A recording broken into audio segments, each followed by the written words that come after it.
बिस्मिल्लाहिर्रहमानिर्रहीम अस्सलाम वालेकुम वरहमतुल्लाहि वबरकातुहू। इस वक्त स्टडी कर रहे हैं फर्स्ट ईयर फिजिक्स और फिजिक्स का चैप्टर नंबर 5 है वर्क, एनर्जी एंड पावर।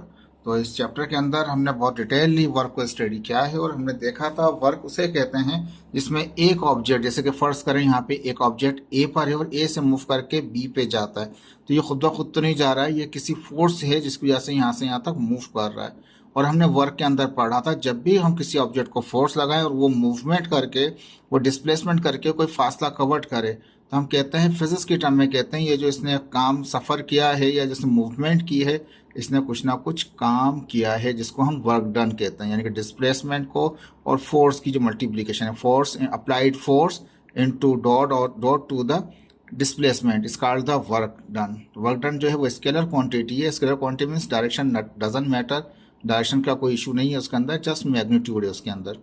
ठीक है, तो ये हमने वर्क डन पढ़ा था। और हमने ये भी पढ़ा उसके अंदर जब भी कोई ऑब्जेक्ट एक जगह से दूसरी जगह मूव करता है, अगर वो लैंड के ऊपर मूव कर रहा है, बिल्कुल सीधा स्ट्रेट लाइन सफ़र कर रहा है, ज़मीन पे मूव कर रहा है, तो हमने ये पढ़ा था कि वो जब मूव करता है, वर्क डन करता है, इसका मतलब उसमें एक एनर्जी स्टोर हो जाती है वर्चुअली, जिसको हमने कहा कि वो काइनेटिक एनर्जी है। और जब भी ऑब्जेक्ट मूव करे अंडर द ग्रेविटी, अब भी जो डिस्प्लेसमेंट हुआ और अब भी जो वर्क डन हुआ, तो फिजिक्स की टर्म में कहा जाता है वर्चुअली इसने एक एनर्जी स्टोर कर ली जिसको पोटेंशियल एनर्जी कहा जाता है। ये चीज़ आप पढ़ चुके हैं। अब हम एक नई चीज़ पढ़ रहे हैं।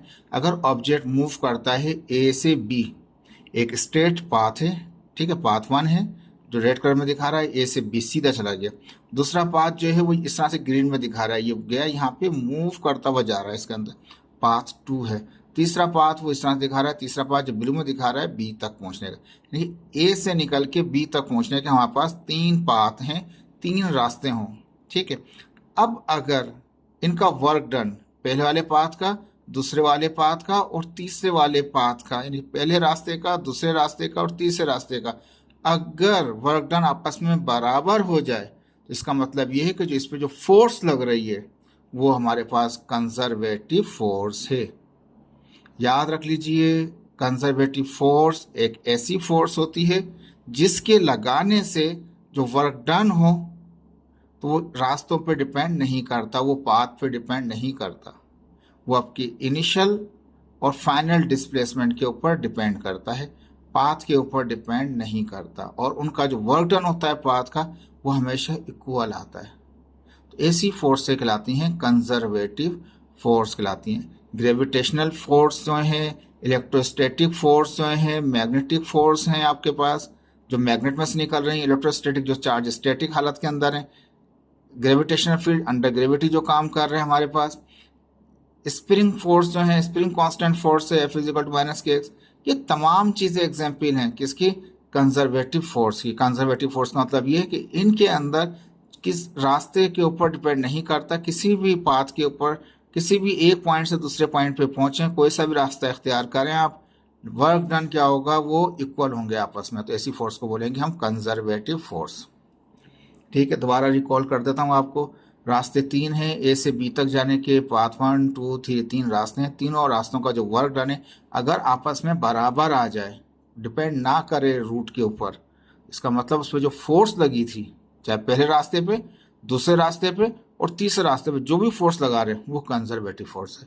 तो कंजर्वेटिव फोर्स में एक फ़ायदा ये होता है कि वर्क डन इक्वल हो जाते हैं, चाहे रास्ता कोई सा भी इख्तियार कर लें आप। तो ये चीज़ें हैं, इसको थोड़ा दोबारा स्टडी करते हैं डेफिनेशन वाइज। वर्क डन यानी कि वर्क हुआ है तो कुछ फोर्स लगी होगी ना, तो work done by the force, force की वजह से जो वर्क डन हो रहा है, इज इंडिपेंडेंट, जो भी वर्क डन है, जिस फोर्स की वजह से वो वर्क डन हुआ है, वो वर्क डन इंडिपेंडेंट है अबाउट द वेज, रास्तों के हिसाब से, पाथ के हवाले से, वेज लिख दें या पाथ लिख दें, ऑब्लिक करके पाथ भी लिख सकते हैं आप, पाथ या वेज से वो इंडिपेंडेंट होता है अगर वो वर्क, और साथ साथ पाथ से तो इंडिपेंडेंट हो गया, लेकिन डिपेंड किस पे करता है, initial and the final position of the object, object की जो इनिशियल पोजीशन है और उसकी फाइनल पोजीशन है उस पर तो डिपेंड करेगा, लेकिन पाथ के ऊपर डिपेंड नहीं करता। तो ऐसा वर्क जो है उस पर जो फोर्स लग रही है, this force is called conservative force.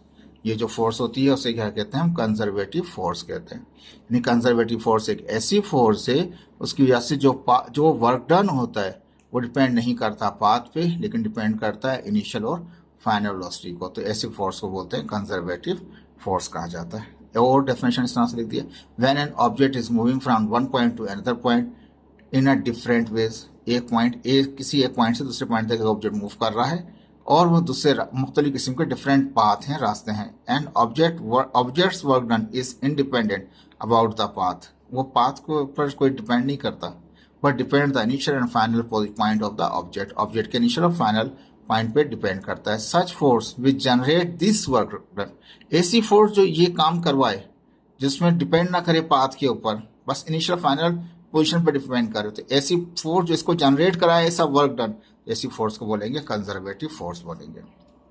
ठीक है जी, आसान था, ये मुश्किल नहीं था आपके लिए। अब इसकी एग्जाम्पल में हम जानते हैं ग्रेविटेशनल फोर्स, फील्ड है हमारे पास, फोर्स है, सेंट्रीपिटल फोर्स है हमारे पास, ग्रेविटेशनल फोर्स लग रहे हैं हमारे पास, सेंट्रीपिटल फोर्स लग रही है हमारे पास, ये भी क्या हमारे पास है, ये भी एक एग्जाम्पल है इसकी हमारे पास। इलेक्ट्रोस्टैटिक फोर्सेज हैं, देख रहे हैं आप, पॉजिटिव चार्ज फील्ड इमिट हो रही है, नेगेटिव चार्ज वो कंसर्ट यानी कन्वेक्स हो रही है, किसी पे पॉइंट पे आ रही है हमारे पास, यानी इनवर्ड है या आउटवर्ड है हमारे पास, सब जगह मुख्तलिफ हैं, हर जगह पे एक सर्कुलर मोशन आ रहा है हमारे पास। ठीक है, एक रेंज आ रही है, इसके अंदर भी क्या होगा, वर्क डन चाहे इस पॉइंट पे हो, चाहे इस पॉइंट पे हो, चाहे इस पॉइंट पे हो, चाहे इस पॉइंट पे, किसी भी पॉइंट पे वर्क डन ले ले, वो पाथ पर डिपेंड नहीं करेगा, चाहे यहाँ से मूव होते हुए यहाँ पहुँचे, सीधा आ जाए या ऐसे आ जाए या नीचे से आ जाए। ठीक है ना, प्लस से निगेटिव तो चेक कर लें आप, भले सीधा भी आ सकता है, ऐसे भी आ सकता है, ऊपर से भी आ सकता है, नीचे से भी आ सकता है, किसी भी पाथ से आ जाए, जो वर्क डन होगा इनके दरमियान का वो बिल्कुल कांस्टेंट रहेगा, हर पाथ का वर्क डन सेम रहेगा। यहाँ पे देख लें मैग्नेट दिखाया हुआ है, एक साउथ पोल एक नॉर्थ पोल है, साउथ पोल है नॉर्थ पोल है हमारे पास। ठीक है, साउथ नॉर्थ नॉर्थ साउथ। ठीक है, तो ये नॉर्थ टू नॉर्थ क्या होगा, आपस में रिपल्जन हो रही है हमारे पास। ठीक है, तो ये जितनी भी फील्डें निकल रही हैं इसके अंदर से, जो वर्क डन आप लेंगे इसके, कोई से पाथ हो, चाहे करीब का पाथ हो, जैसे यहाँ से आके यहाँ पे आ रही है, नॉर्थ से निकल रही है, साउथ की तरफ आ रही है, नॉर्थ से निकल रही है साउथ, पहला पाथ, दूसरा पाथ, तीसरा, चौथा, पांचवा, फिर यहाँ पे इस तरह 5 नीचे आ रहे हैं। ठीक है, तो हर पाथ पे आप निकाल लें वर्क डन, वो वर्क डन क्या रहेगा, वो इक्वल रहेंगे आपस में। स्प्रिंग कांस्टेंट है, चाहे कंप्रेस कर रहे हैं चाहे स्ट्रेच कर रहे हैं, आप कोई सा भी केस ले लें, वर्क डन हर पॉइंट पे इसका क्या मिलेगा आपको, वो इक्वल मिलेगा।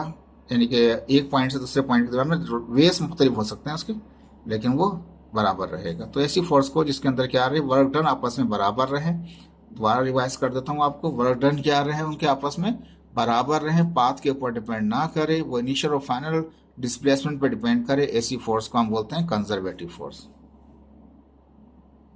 ठीक है जी, इसके बाद क्वेश्चन नंबर 2 बनाया, कंजर्वेटिव फोर्स समझ में आई है, तो अब इसको थोड़ा सा आगे बढ़ के हम डिफाइन करें। देखें बुक ने इतना डिटेल में नहीं पढ़ाई गई ये चीज़ें, ये समझाने के लिए मैं आपको समझा रहा हूँ। बुक को फॉलो करेंगे फंस जाएंगे इस टॉपिक के अंदर, क्योंकि वो बहुत ही टॉपिक कुछ लिखा हुआ है और डिफाइन कुछ और कर रहे हैं वहाँ पे। तो इसी को फॉलो करें जो नोट्स आपको बनाए यहाँ पे। अब देखिए यहाँ पे हमने क्या किया, क्लोज पाथ की एक टर्म लेके आ रहे हैं यहाँ पे। ठीक है, हम कह रहे हैं डिफाइन करें वर्क डन को, वर्क डन को ही डिफाइन करना है बाय कंजर्वेटिव फोर्स, यानी कंजर्वेटिव फोर्स लगाते हैं तो कोई ना कोई काम होता है, वर्क डन होता है, उसको आप डिफाइन करें कंजर्वेटिव फोर्स से। किसके अंदर, in close path. Close path का मतलब है ए से बी गया, बी से सी गया, सी से वापस आ गया अपने उसी पॉइंट पर, तो ये क्या हो गया, एक क्लोज हो गया। क्लोज का मतलब जहां से चले थे घूम फिर के वापस आ गए। ठीक है, अब ये डेफिनेशन हमने पहले भी 9th में ही पढ़ी थी डिस्प्लेसमेंट के हवाले से। हमने अगर इस कहा जाए कि जी ये पॉइंट है आपका इनिशियल, यही आपका फाइनल है, क्योंकि आप यहाँ से पहले ए गए, ए से बी गए, बी से वापस ए से बी गए, बी से सी गए, सी से वापस ए पे आ गए, तो यहाँ से चले थे यहीं पर ही आ गए, तो डिस्प्लेसमेंट कितनी की, 0 हो गई भाई साहब। जहाँ से चले थे घूम फिर के पूरा शहर घूम के वापस अपनी जगह पे घर पे आ गए। घर से चले थे घूम फिर के मार्केट स्कूल सब जगह से शॉप से होके वापस घर पे आ गए। घर से चले घर पे आके पहुंच के पूछते हो कि मैंने क्या फासा तय किया, तो फिजिक्स की टर्म बोलेगी आपने 0 डिस्प्लेसमेंट किया। लोग कस्में खा जाएंगे कि भाई मैं तो शहर भी गया था, मैं सिटी में भी गया था, मैं रूरल एरियाज में भी गया था, स्कूल भी गया था, ऑफिस में भी गया था, शॉप में भी गया था, मैंने डिस्प्लेसमेंट नहीं किया। बोलेगा मैथ फिजिक्स बोलेगा डिस्प्लेसमेंट 0 किया आपने, क्योंकि जो इनिशियल है वही फाइनल है। तो क्लोज पाथ में याद रख लें डिस्प्लेसमेंट तो 0 हो ही गई आपकी। क्लोज पाथ के अंदर डिस्प्लेसमेंट 0 हो जाती, जहां से चले थे वहीं पे पहुंच गए, तो डिस्प्लेसमेंट तो हो गया 0। जब डिस्प्लेसमेंट 0 हो गया तो वर्क का फॉर्मूला क्या है, F work is equal to force into displacement. Force कुछ भी लगा रहे हैं हम, कंजर्वेटिव फोर्स से, कंजर्वेटिव फोर्स मतलब वर्क बराबर रहते हैं, लेकिन डिस्प्लेसमेंट तो कुछ भी नहीं मिलेगी आपको यहाँ पे। क्योंकि वापस जहाँ से चले वहीं पे आ गए आप, डिस्प्लेसमेंट हो गई जीरो, जीरो हो गई तो वर्क डन भी जीरो ही हो जाएगा। एक तो बात ये हो गई। दूसरी बात हम ये कहते हैं ए से बी जाता है तो वर्क डन करेगा, जी W1 कह दिया। बी से सी जाएगा तो वर्क डन करेगा, W2 बोल दिया। सी से यहाँ तक आएगा, ये वर्क डन करेगा, क्या हो गया, work done 3, 1 work done 1 work done 2 work done 3। इसका मतलब तीनों को जमा करूंगा तो टोटल आ जाएगा। लेकिन जहां से चले थे वहीं पे पहुंच रहे हैं तो जीरो हो रहा है। इसमें भी क्या टर्म है, अगर मैं जमा करूं तीनों वर्क डनों को क्लोज पाथ के साथ, क्लोज पाथ के तमाम वर्क डनों को जमा करूं तो बराबर आना चाहिए वो जीरो के, अगर वो क्लोज पाथ है तो। क्लोज पाथ का मतलब जहां से चला है वहीं पे पहुंच गया। बात तो इस तरह कह लें या बात इस तरह कह लें, बात तो एक ही है। ठीक है, अब इसको पढ़ते हैं कि हमने किस तरह समझाने की कोशिश की है। तो वर्क, तो कंजर्वेटिव फोर्स में हमने पढ़ा था कि वर्क डन क्या रहते हैं, वो आपस में बराबर होते हैं। वो क्या होते हैं, उनके वर्क डन आपस में बराबर होते हैं। लेकिन किसके अंदर, क्लोज पाथ की बात नहीं है इसके अंदर। देखें ऊपर टॉपिक पढ़ के आए, ये क्लोज पाथ नहीं है। यहाँ से चला वहां पहुंचा है, वापस नहीं आया यहाँ पे। ये एक जगह से दूसरी जगह जा रहा है, वापस इस जगह नहीं आ रहा है। तो उसमें अगर वापस रिटर्न नहीं हो रहा है, ओपन है, ये क्लोज पाथ नहीं है। ये जितनी स्टडी की है पहले लिए आपने, ये क्लोज पाथ की नहीं है। जहां से चला है वहां पे वापस पहुंच गया है, सॉरी वो नहीं है, वो क्लोज पाथ होता है। लेकिन यहां से वहां जा रहा है तो ये ओपन पाथ है। ओपन पाथ में तीनों के तीनों वर्क डन बराबर होंगे। ठीक है, ये जो हमारे पास आज अभी जो टॉपिक है, दूसरा टॉपिक है, इसमें क्या है, वो क्लोज पाथ है। क्लोज पाथ मतलब जहां से चला घूम फिर के वहां पे आ गया, तो वो डेफिनेशन अलग है कंजर्वेटिव फोर्स की। क्लोज पाथ की डेफिनेशन अलग है। जो ओपन था, जिसमें क्लोज पाथ नहीं था, तो उसमें क्या था, तीनों वर्क डन या जितने वर्क डन है सब बराबर होंगे आपस में। लेकिन अब क्लोज पाथ हो गया तो सारे वर्क डनों को जमा कर लो, जीरो हो जाएगा। वैसे ये तो सिंपली समझ आ रहा है, जहां से चला वहीं पे पहुंच गया, डिस्प्लेसमेंट ही जीरो है, तो वर्क डन तो जीरो ही हो जाएगा टोटल उसका। ठीक है, एक वेरीफाई ये हो गया, एक वेरीफाई वो हो गया। Work done by the conservative force, work done जो होता है कंजर्वेटिव फोर्स से in a close path, close path हो गया, यानी जहां से चला है। क्लोज पाथ जब भी वर्ड आए ध्यान में रखना, जहां से चला है वहीं वापस पहुंच गया, इज ऑलवेज जीरो। कहता है जो वर्क डन होगा, किसकी वजह से वर्क डन हो रहा है, वो कंजर्वेटिव फोर्स की वजह से, जो फोर्स लगा रहे हैं वो वर्क डन हो रहा है।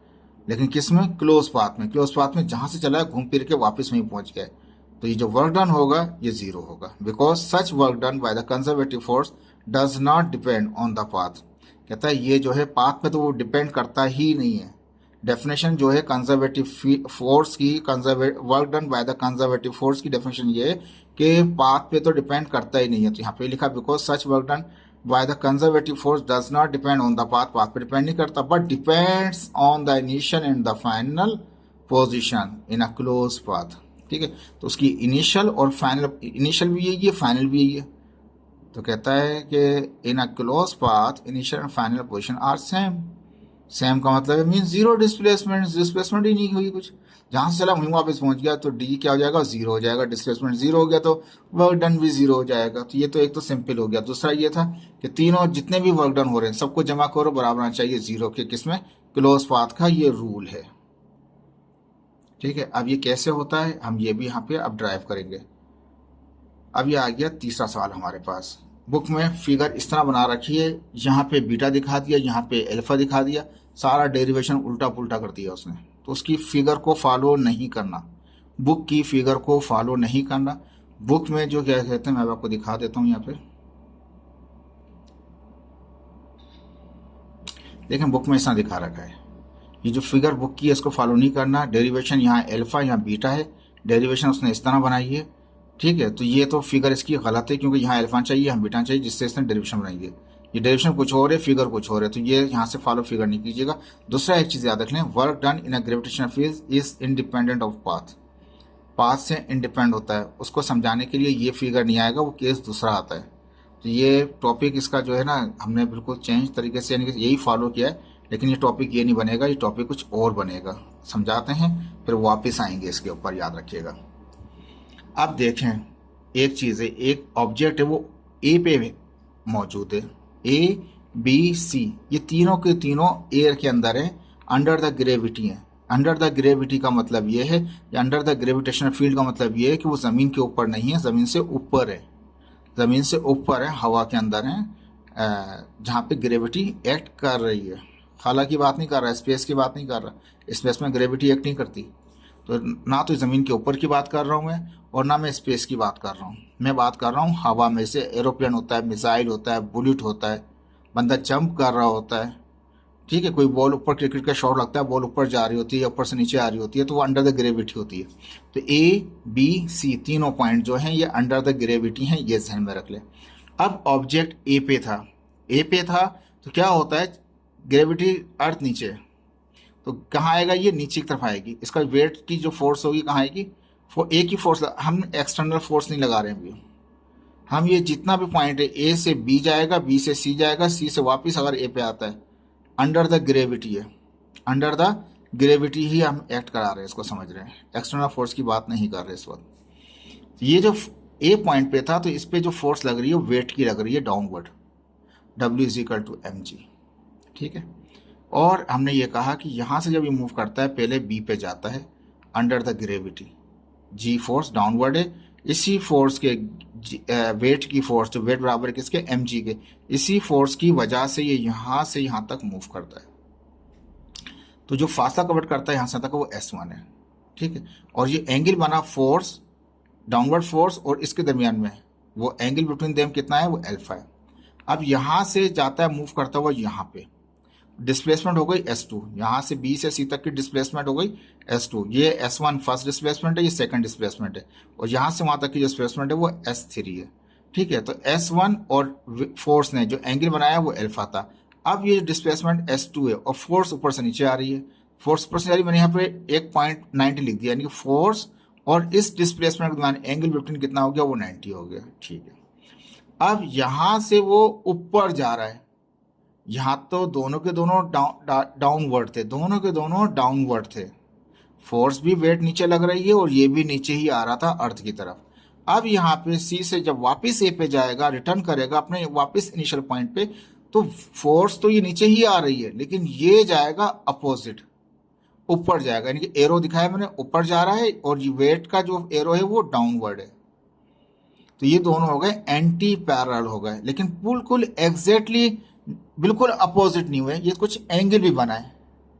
एक तो ये होता है कि बिल्कुल ऐसे ऊपर हो जाता, तो ऐसे ऊपर नहीं हुआ, एंगल में किया, तो अब पूरा 180 तो नहीं आएगा, थीटा जो ये बीटा जो होगा ये 180 के बराबर नहीं होगा, क्योंकि क्योंकि ये बिल्कुल इसके साथ अलाइन नहीं है, बिल्कुल पैरेलल नहीं है, ये एंटी तो है, ये नीचे आ रहा है वो ऊपर जा रहा है, ठीक है, लेकिन ये एंटी बिल्कुल इक्वल पैरेलल नहीं है हमारे पास, तो ये एंगल आएगा, इसका बीटा आएगा यहाँ पे, ठीक है। अब हमने ये कहा कि यहाँ से जो वो आता है यहाँ तक आके, वो ये जो यहाँ से सफ़र कर रहा है S2 वाला, यहाँ तक की जो हाइट है वो हमने h कंसिडर कर ली है, ठीक है। अब अगर गौर से देखें तो ये जब मूव किया है A से B, B से C और C से वापस जब A पे पहुंचा, तो इसने क्या हुआ, S1 S2 S3 कवर्ड किए, एंगल अल्फा एंगल बीटा बने इसके अंदर। ये जो थे S1 और H1 जो हाइट, ये दोनों के दोनों जो यहाँ से यहाँ तक का, यहाँ फोर्स जो थी, फोर्स और इनके दरमियान में एंगल अल्फा है, फोर्स और यहाँ पे जो एंगल वो बीटा आ रहा है, ठीक है। लेकिन ये यहाँ पे सेम थे, अलाइन थे, यानी कि डाउनवर्ड थे, एक डाउनवर्ड है एक अपवर्ड है, लेकिन बिल्कुल अपोजिट हैं, अपोजिट जा रहे हैं, लेकिन एंगल में फ़र्क है, ठीक है। तो यहाँ तो अल्फा इस्तेमाल हो जाएगा, यहाँ पे हम बीटा इस्तेमाल नहीं करेंगे, 180 में से माइनस करना पड़ेगा बीटा, तो वो क्लियर करेगा एंगल बिटवीन किसका, एस का और इस फोर्स का, ठीक है। अभी थोड़ा इसको समझते हैं। तो कहता है कंसिडर एन ऑब्जेक्ट, कंसिडर कर लें एक ऑब्जेक्ट को which moved in a close path, एक ऑब्जेक्ट मूव करता है क्लोज पाथ में, यानी कि यहाँ से चला है तो बी पे, क्लोज का मतलब है यहाँ से जहाँ चला है वापस वही पहुंचेगा, क्लोज पाथ है, बी सी वापस ए पे आएगा, whose points are A B and C, उसके पॉइंट ए बी सी हैं, ठीक है।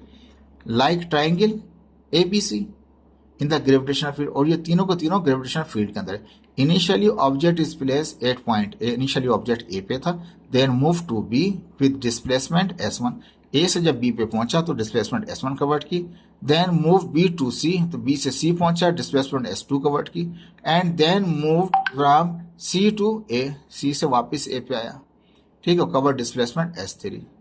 एट पॉइंट ए पॉइंट पे वर्टिकली फोर्स, ए पॉइंट के ऊपर एक वर्टिकल फोर्स लग रही है which is perpendicular to the B C के ऊपर बिल्कुल परपेंडिकुलर गिरती है। 8 पॉइंट डी पे, ये पॉइंट डी है, ये ओ नहीं है, डी लिखा हुआ है, as shown in side figure समझ में आ गई, बिल्कुल वो जो बोली थी बातें सब यहाँ बता दी हैं। एंगल को यहाँ पे क्लियर नहीं किया, वो बाद में क्लियर करेंगे। अब वर्क डन निकालेंगे, ए से बी, बी से सी और सी से ए, यानी कि एक वर्क डन, दूसरा वर्क डन और तीसरा वर्क डन, तीनों वर्क डन जो यहाँ पे W1 आएगा, यहाँ W2 के लिए, यहाँ W3, तीनों को जमा करूंगा बराबर 0 आना चाहिए। तो ये क्या होगा, ये प्रूव हो जाएगा, क्या प्रूव हो जाएगा कि work done in a gravitational field, जो ये वर्क डन हुआ है, ये वाला, ये वाला, ये वहाँ यहाँ पे जो वर्क डन हुआ है, किसमें ना क्लोज पाथ, जहां से लाता वहां से वापस पहुंच गया, तो वर्क डन क्या आना चाहिए, वो 0 आना चाहिए, इज जीरो होगा। तो टोटल वर्क डन क्या आएगा इसका क्लोज पाथ का, वो 0 आता है। पहले अभी डेफिनेशन पढ़ चुके हैं, समझा भी चुका हूँ आपको वहाँ पे अभी थोड़ी देर पहले। तो याद रख लीजिए कि ये सवाल बुक में चेंज है, वो ऐसे नहीं देगा, इसी तरह से देना पड़ेगा इसको, ठीक है। अब वर्क डन निकालेंगे हम यहाँ से ए से बी तक जाते हुए, ठीक है। थोड़ा सा इसको दोबारा रख दे। Work done from A to B, A से बी जा रहा है इन अ ट्राइंगल। अब ये यहाँ पे एक ट्राइंगल बन गया और एक ट्राइंगल ऐसे बन गया, 2 ट्राइंगल हो गए पूरे में।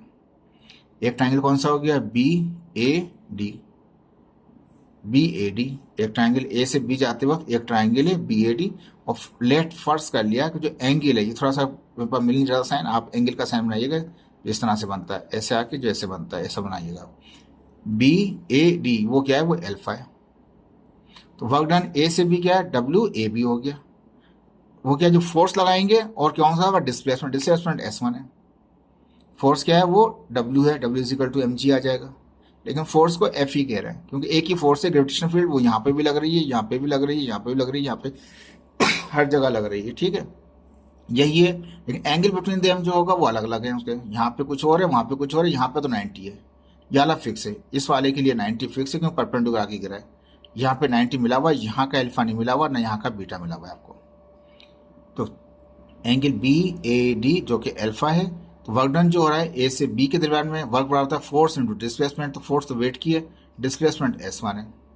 अब बिटवीन क्या आ जाएगा, कोस अल्फा ही आ जाएगा, दोनों की डायरेक्शन क्या है, सेम है, दोनों की डायरेक्शन सेम है, तो सीधा अल्फा लिख सकते हैं, कोस अल्फा। अपोजिट है तो क्या करेंगे वो बताऊंगा मैं आपको। जब दोनों की डायरेक्शन सेम है तो सीधा सीधा अल्फा लिखें, कुछ सोचने की जरूरत नहीं है आपको।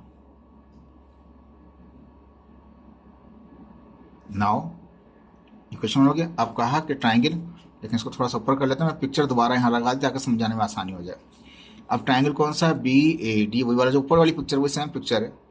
अगर मैं यहाँ से कोस अल्फा निकालूंगा तो कोस अल्फा किसके बराबर होगा हमारे पास, ये यहाँ से अगर देखेंगे तो ये इसकी बेस है, ये परपेंडिकुलर है, ये हाइपोटेन्यूज है। यहाँ पे खड़ा हूँ, एंगल ये ले रहा हूँ, तो कोस कैसे निकलेगा, हम कोस का फॉर्मूला जानते हैं, बेस अपॉन हाइपोटेन्यूज। तो कोस अल्फा, ये जो कोस अल्फा निकालेंगे ए पॉइंट पे, तो कोस अल्फा बराबर होगा किसके, बेस कौन सी है, यहाँ से यहाँ तक का फासला क्या, वो h है, वो h हो गया, अपॉन यानी कि बेस अपॉन हाइपोटेन्यूज, हाइपोटेन्यूज क्या है, S1 है, तो बेस अपॉन हाइपोटेन्यूज। एक मिनट था, ये ब्लर हो गया, ठीक है जी, दोबारा कंटिन्यू करते हैं। ये ब्लर हो गया, देखा नहीं था मैंने। मैं ये कह रहा था, ये जो ट्राइंगल बना हुआ है BAD वाला, तो ये जो एंगल है, ये ए से लेके डी तक जो है, ये बेस है, ये इसकी हाइपोटेन्यूज है, और ये आपका क्या परपेंडिकुलर है। तो बेस अपॉन हाइपोटेन्यूज कहलाता है कोस अल्फा, ठीक है। तो हमें कोस अल्फा निकालना था, यहाँ पर एक तो चीज, यहाँ का तो बेस का कुछ भी नहीं पता हमें, सही ये पता है हमें, ये कॉमन है, जैसे ट्राइंगल की हम पढ़ते थ्योरम पढ़ते थे मैट्रिक में, ऐसा ये कॉमन है, ये इस ट्राइंगल के लिए भी आएगा, इसके लिए भी आएगा। परपेंड यानी कि एक यहाँ पे खड़े में, हम यहाँ खड़े में, तो ये इसकी बेस है, ये हाइपोटेन्यूज है, ये परपेंडिकुलर है, तो बेस अपॉन हाइपोटेन्यूज, तो क्या हो जाएगा, वो कोस ही लगाना पड़ेगा, कोस अल्फा है तो अल्फा आ गया, बेस क्या है वो, बेस सॉरी बेस जो है वो h है, तो h आ गया, हाइपोटेन्यूज क्या है वो s है, S1 है तो S1 आ गया। तो यहाँ S1 डिवाइड कर जाएगा, मल्टीप्लाई करेगा, तो h बराबर हो जाएगा किसके, यह क्रॉस हो गया, यानी कि S1 यहाँ से वहाँ कोस को जाकर मल्टीप्लाई कर दिया, h = S1 कोस अल्फा। तो इसका मतलब जहाँ जहाँ पे इक्वेशन 1 में S1 कोस अल्फा है, वहाँ पे h रख सकते हैं। तो इक्वेशन 1 में क्या करेंगे, हम इसको पुट कर देंगे। नाउ इक्वेशन 1 becomes, इक्वेशन 1 किस तरह हो जाएगी, जहाँ जहाँ h है, यहाँ पे सॉरी जहाँ जहाँ S1 कोस अल्फा है, S1 कोस अल्फा, वहाँ h पुट कर देंगे, f अपनी जगह पे, S1 कोस की जगह h आ गया। f तो हम जानते हैं जो फोर्स लग रही है वो तो ग्रेविटी की है, यानी वेट की फोर्स है, जो mg के बराबर है, f = mg हो जाएगा हमारे पास, सिंपल सा ही। तो क्या जाएगा, mgh हो गया। a से जब b तक गया तो क्या वर्क डन आया हमारे पास, mgh आ गया, जो कि पोटेंशियल एनर्जी आप जानते हैं, जो स्टोर एनर्जी होती है। अब b से जाएंगे हम c की तरफ, b से जा रहे हैं c की तरफ, ठीक है। तो वर्क डन कौन सा हो गया, बी टू सी हो गया। ठीक है, एंगल तो हमें पता है 90 आ रहा है इसमें, परपेंडिकुलर ना, ये फोर्स है, क्योंकि फोर्स और डिस्प्लेसमेंट के दरमियान एंगल इस्तेमाल होता है वर्क डन के फार्मूले में। तो पहले वाले में एल्फा था, यहाँ पे वर्क ये है और ये डिस्प्लेसमेंट हो रही है, इनके दरमियान एंगल कितना बन रहा है, वो 90 है। तो 90 का मतलब क्या, कोस 90 हो जाएगा। तो ये फोर्स तो वही रहेगी एफ वाली, जो वेट वाली है। डिस्प्लेसमेंट क्या कर रहा है, बी से सी तक जाते हुए, वो S2 है, वो S2 है, लेकिन एंगल बिटवीन डिस्प्लेसमेंट और फोर्स वो कितना है, वो 90 है। तो 90 कोस 90 क्या होता है, वो जीरो होता है। सारा जीरो हो गया, परपेंडिकुलर की वजह से सारा जीरो हो गया। ठीक है जी। तो याद रख लीजिए, ये फोर्स है, ये डिस्प्लेसमेंट है, इनके दरमियान एंगल अल्फा है। ये डिस्प्लेसमेंट है, ये फोर्स है, यानी कि फोर्स और डिस्प्लेसमेंट का एंगल कितना है, 90 है। 90 में तो सीधा सीधा जीरो हो गया, यानी कि यहाँ पे कुछ मिला, यहाँ कुछ भी नहीं मिला। अब तीसरा केस करेंगे, तीसरे केस में यहाँ से उल्टा जाएंगे ऊपर, जब रिवर्स जाएंगे ऊपर तो जाहिर बात है एंगल वो नहीं आएगा जो उसमें दिखा रखा है अभी। देखें इसको, मैंने अभी यहाँ पे दिखा है, यहाँ पे देख लीजिए।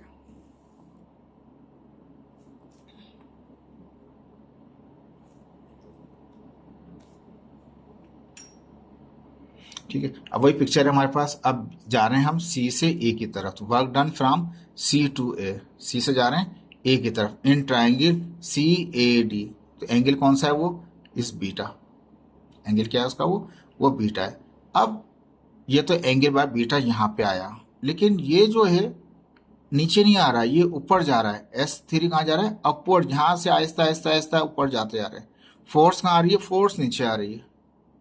ठीक है, तो अपोजिट में हम 180 लगाते थे पहले, लेकिन उसमें क्या था, बिल्कुल सीधे दोनों के दोनों आपस में एंटी पैरेलल होते थे। ये पैरेलल नहीं है आपस में, ये पैरेलल नहीं है, लेकिन कुछ एंगल क्रिएट कर रहा है। तो इसका मतलब क्या करना पड़ेगा, क्योंकि फोर्स तो हमारे पास ये है F और डिस्प्लेसमेंट क्या है, S3।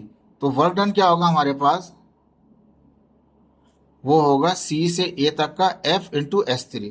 F जो फोर्स लग रही है और डिस्प्लेसमेंट ही हो रहा है। अब फोर्स नीचे आ रही है, डिस्प्लेसमेंट ऊपर जा रहा है, बिल्कुल अपोजिट है, यानी क्या पैरेलल वाला अपोजिट नहीं है, लेकिन एक डाउनवर्ड है तो एक अपवर्ड की तरफ, लेकिन कुछ एंगल है।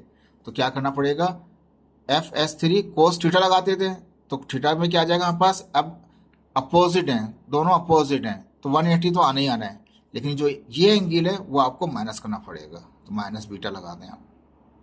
ठीक है, ये बहुत से लोगों ने अलग अलग लॉजिक दिए हैं, वो लॉजिक क्या नहीं चलेगी, लॉजिक यही है, अपोजिट जाने की वजह से 180 होता है, लेकिन कुछ एंगल है, बिल्कुल पैरेलल नहीं है, कुछ एंगल बन रहा है डिस्प्लेसमेंट में और फोर्स में, एंगल जो बन रहा है वो बीटा है। तो अपोजिट जाने की वजह से 180, और ये जो भी एंगल है उसको आप माइनस कर दें उसमें से। ठीक है, तो ये क्या जाएगा, डॉट प्रोडक्ट खत्म हुआ, कोस 180 माइनस बीटा, 180 माइनस में उसके बाद भाई, यानी कि ये जो फोर्स है वो तो नीचे आ रही है, लेकिन डिस्प्लेसमेंट ऊपर जा रहा है, लेकिन बिल्कुल आपस में पैरेलल नहीं है। अगर एंटी पैरेलल होता तो ये बीटा नहीं आता, खाली 180 आता, लेकिन ये कुछ एंगल बनाया हुआ है, तो वन अपोजिट की वजह से 180 आ गया, और जो एंगल इन बिटवीन देम था वो बीटा लिखना पड़ेगा आपको, तो वो आपका कैलकुलेशन हो जाएगा।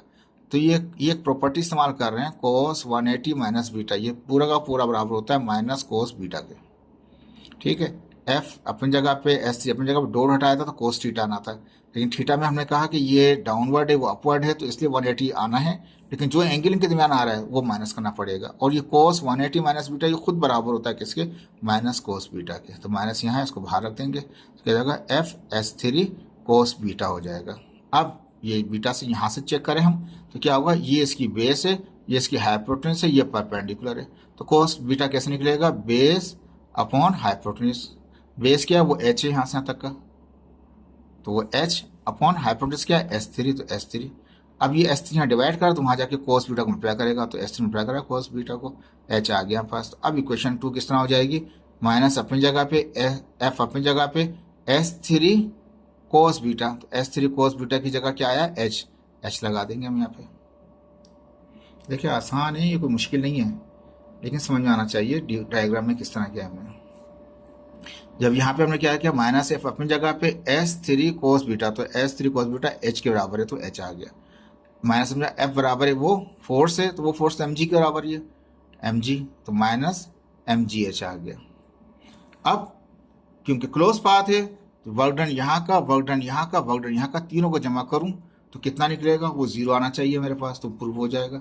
मैंने लिखा, now the total work done in a gravitational field of a close path ABCA, यानी A से चला B पे, B से C पे, C पे वापस, C से वापस A पर आ गया, तो क्लोज पाथ हो गया। तो क्या हो गया, वर्क डन टोटल क्या होगा, वर्क डन ए से बी प्लस करें वर्क डन बी से सी, वर्क डन प्लस करें सी से वापस ए से चला था वापस ए पे आ गया। तो पहले वाला ए से बी वाला एमजीएच था, दूसरे वाले में परपेंडिकुलर से 0 हो गया, तीसरे वाले में माइनस आ गया अपोजिट डायरेक्शन की वजह से।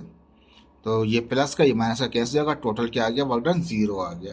तो कहता है equation 3 show that in close path, जब क्लोज पाथ हो यानी कि जहां से चला है वहीं पे वापस आ गया, total work done in a gravitational field is 0, hence proved. तो ये आपका एक प्रूफ डेट है, ये पेपर में आ सकता है, आसान है, मुश्किल नहीं है।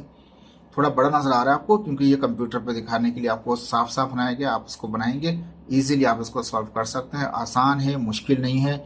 याद रख लें, डायग्राम दोबारा रिवाइज कर रहा हूँ, ये दोनों यहाँ पे फोर्स और ये फोर्स डाउनवर्ड आ रही है और ये डिस्प्लेसमेंट है, ये फोर्स और डिस्प्लेसमेंट के दरमियान एंगल अल्फा ही है, दोनों की डायरेक्शन सेम है तो एंगल अल्फा ही चल जाएगा। यहाँ पे जो था डिस्प्लेसमेंट ये था, फोर्स ये थी, उनके दरमियान एंगल 90 था, तो वो कोस 90 0 जाता, तो यहाँ वर्क डन कुछ नहीं मिला हमारे को।